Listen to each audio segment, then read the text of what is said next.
one of the areas we expected a lot of action on the first day from Joe Biden was going to be on immigration, and we have that.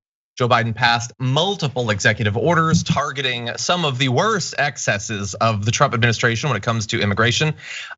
We have the Department of Homeland Security announcing just last night that it would pause deportations of certain non-citizens for 100 days starting on January 22nd, delivering on one of President Joe Biden's key campaign promises on immigration policy. According to a memo, the moratorium will apply to any non-citizen in the US who has been ordered deported by an immigration judge unless they arrived after November 1st of last year, or if they voluntarily gave up their right to stay in the US with full knowledge of the consequences and the opportunity to obtain legal representation. So that's just a hold. And we know that, when Biden was vice president, Barack Obama's actions on immigration weren't always anything close to what we wanted them to be. But this was a promise. It is one that he is doing. He's doing it instantly, and so that's a good sign. In addition to a number of other things, which we'll turn to in a second. Hopefully, this will be one of the points, because I think every president, especially someone like Biden, who was once a vice president, wants to forge their own. If you want to, I hate using the term legacy, but forge their own agenda in this case and not look like, because I think a lot of people will expect, and maybe some of the excitement from some Democrats for Joe Biden getting elected was, oh yeah, that was President Obama's vice president. Maybe we'll get some of those passes, people that liked Obama. But Joe Biden or people around Joe Biden probably don't want to be Obama number 2. They don't want that type of thing. So hopefully things like this will be something he can differentiate himself on as his approach to immigration, hopefully doing things that Obama wasn't willing to do. Exactly. So let's see, we've got, I think we can skip past the next graphic. Let's move on to some other changes. The Biden administration announced that starting Thursday, it will no longer enroll asylum seekers newly arriving on the southern border in a Trump era program that has forced tens of thousands, close to 70,000 individuals to wait in Mexico for a chance to obtain protection in the United States. Before the pandemic, asylum seekers would often have to wait months for a hearing. And so you saw camps springing up on the other side of the border, massive exploitation, violence, sexual violence, those sorts of things. And it's very easy to argue that that was the point of it in the first place, that Trump didn't want these people coming in. He wanted them to be scared of potentially being raped or murdered or robbed while waiting for a chance to talk to an asylum judge. That is now going to end. And so that's another good move. So the question then becomes, I'll have to read deeper, I suppose, but then what happens? There's folks that they had being held there, but the idea was to have a better place or a safer, secure situation inside of the United States. Yeah, and that starts with this hold and this pause is for him to get the opportunity to figure that out. Because again, it's been a day.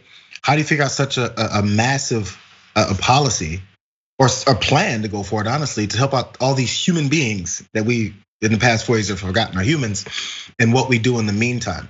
And because there's always going to be potentially something bad happening, especially as people are trekking across multiple countries to get somewhere, and there's bad folks out there. So that'll still be happening. It's just a matter of how we use it. As you mentioned, the Trump administration used it in a way to fearmonger both Americans and folks that were potentially trying to get away from really bad situations in other countries. So as long as we shore that up and hopefully get some kind of a coherent thought process, then maybe we can do something better.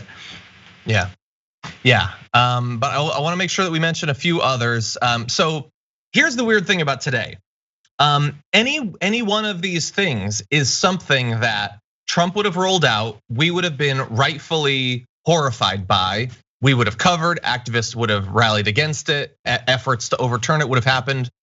This is the power of winning elections. Biden is doing tons of good little things. They're not the biggest, most like the huge structural changes to fix things like enduring economic inequality, racial bias and criminal justice. Like those sorts of things are bigger, and that's what we're gonna have to continue to fight on. But for instance, the fact that I can just say, oh, by the way, he ended the Muslim ban. He did. That was a thing that we talked endlessly about. That's done. For instance, that Biden is ending the Trump census policy, ensuring that all persons living in the US are counted. Because remember, Trump wanted to just not count immigrants. He wasn't allowed to not count immigrants. But if he had gotten reelected, are you sure that he wouldn't have been able to stop that and steal more political representation? That's one graphic. Here's another one. He stopped construction of the border wall with Mexico. Just immediately is terminating those contracts. That's a big thing, a massive xenophobic waste of money. Again, we do have to be on the watch because in terms of like wanting to emphasize the need for more border security, that is not a thing that has been exclusively Trump or exclusively Republican. Democratic politicians, both administrations like Obama and Biden's, as well as currently serving senators and representatives on the Democratic side, think that we need fences and things like that. So we need to keep our guard up for things like this. But a lot happened yesterday, just yesterday on some of these areas, and we can take a few moments out to appreciate that. I think so, but well, why not? It doesn't, to acknowledge and notice something doesn't change the fact that you can still keep an eye out and see how things are going. What else is there to say? I can't believe he did these things that we didn't like that Trump did. He undid some of Trump's policies that we were vehemently against. 2 + 2 is 4. Yeah, I'm glad he is on the path to reverse these things. We'll see where it goes.